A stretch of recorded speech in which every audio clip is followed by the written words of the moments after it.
இப்போ நான் வீடியோவில் எதை பற்றி பேச போகிறேன்னா, புதுச்சேரியில் ரீசெண்டாக 9 வயது சிறுமி பாலியல் வன்கொடுமையால் கொலை செய்யப்பட்டால் அப்படிங்கிற ஒரு நியூஸ் வந்து உலகம் ஃபுல்லாக பரவிட்டு இருக்குது. அது உங்களுக்கும் தெரிஞ்சிருக்குன்னு நினைக்கிறேன்.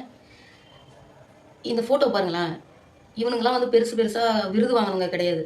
இப்போ சொன்னல புதுச்சேரியில் நடந்த சம்பவம் பண்ணதே இவங்க தான். இவங்களை பற்றி நான் வந்து பெருசாக எதுவும் பேச விரும்பல. எனக்கு தெரிஞ்ச அந்த பொண்ணு 9 வயது சிறுமி, அந்த பொண்ணுக்கு என்ன தெரியும்?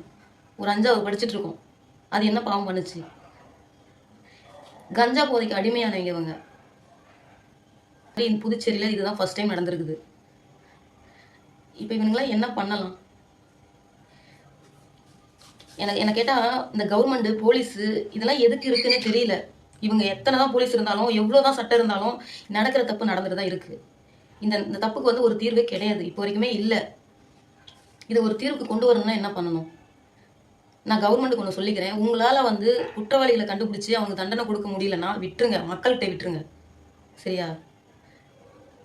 அந்த சிறுமியை பெற்று எவ்வளோ ஆசையாக வளர்த்துருப்பாங்க, எவ்வளோ கனவெல்லாம் வச்சுட்டு இருப்பாங்க. இப்படி ஒன்றுமே இல்லாமல் சிதைச்சிட்டாங்களே. அவங்க பேரண்ட்ஸு, அவங்க பெத்த வயிறு எப்படி பற்றிட்டு எரியும், எவ்வளோ வலிச்சிருக்கும். இல்லை, எனக்கு ஒன்று புரியல. பெண்களுக்கு எங்கே போனாலுமே பாதுகாப்புன்னு உனக்கு இல்லவே இல்லையா? பிறந்த குழந்தையிலேருந்து சாக போகிற கிளவி வரைக்கும் பாலியல் வன்கொடுமை நடந்துகிட்டு தான் இருக்குது. இப்போ வரைக்கும் நடந்துட்டு தான் இருக்குது. என்ன கவர்மெண்ட்டு, என்ன போலீஸு, எவ்வளோ சட்டம் இருந்தாலும் இந்த பாலியல் வன்கொடுமை அப்படிங்கிறது ஒவ்வொரு சேனல்லையும் ஒவ்வொரு நியூஸ் பார்த்துட்டு தானே இருக்கோம் டெய்லியும். இதுக்கு ஒரு தீர்வே கிடையாதா? அடுத்தடுத்து இந்த பாலியல் வன்கொடுமை நடந்துகிட்டே இருக்குது அப்படின்னா இந்த போலீஸ் எதுக்கு, சட்டம் எதுக்கு, கவர்மெண்ட் எதுக்கு? இது இத்தனையே இருந்துமே இந்த தவறு நடந்துட்டு தானே இருக்குது. இதுக்கான தீர்வு இப்போ வரைக்கும் கிடைக்கலையே. பெண்களுக்கு பாதுகாப்பு வேணும், இதுக்கு ஒரு முடிவு வேணும். பெண்கள் மேலே கை வைக்கணும்னு நினைச்சாலே அவங்களுக்கு ஒரு பயம் வரணும். அப்படி ஒரு சட்டத்தை கொண்டு வாங்க, அப்படி ஒரு தண்டனை கொண்டு வாங்க.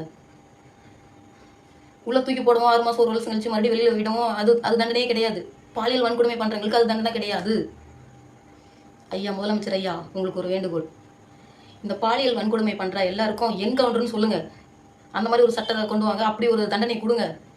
பெண்கள் மேலே கை வைக்கணும்ல யோசிப்பாங்க, பயப்படுவாங்க.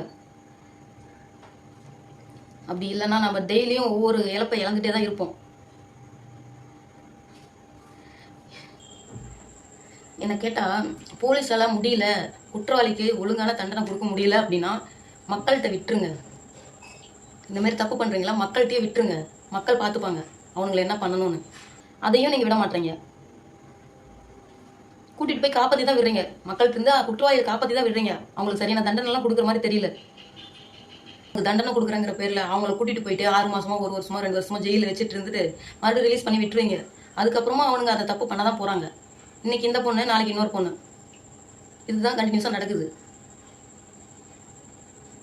அந்த பாலியல் வன்கொடுமையை பண்ணவனுக்கு கடுமையான தண்டனை அப்படின்னா அது என்கவுண்டர் தான்.